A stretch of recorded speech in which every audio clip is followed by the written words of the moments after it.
Hi guys! Ito na nga pala ang part 15 ng field trip sa Zambales.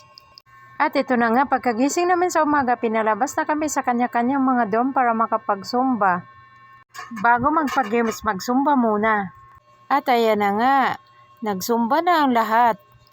Ang sarap talaga dito sa Iba Zambales guys, makakapag-relax ka pansamantala.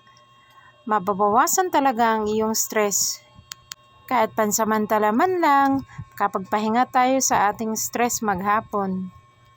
Pagkatapos daw ng Zumba, magpapagames na sila. Kaya excited na ang lahat guys. Ang ganda talaga ng ilaw kahit umagang umaga, ganyan doon sa Iba Zambales. Kaya try nyo rin pumunta doon guys. Pag nakapunta kayo, talagang hindi nyo makakalimutan ang inyong experience. Talagang makakaisip ka talagang bumalik-balik doon. Ayan, magsusumba ka lang. Dami pang magagandang ilaw. Ang ganda panoorin.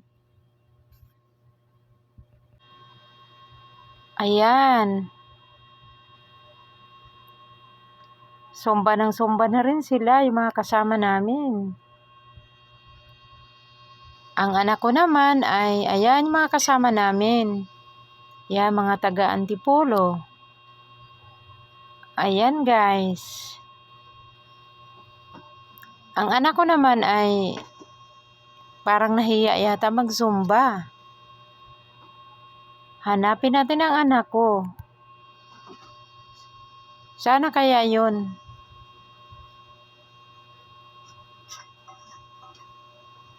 Kanina nakita ko lang parang umalis yata.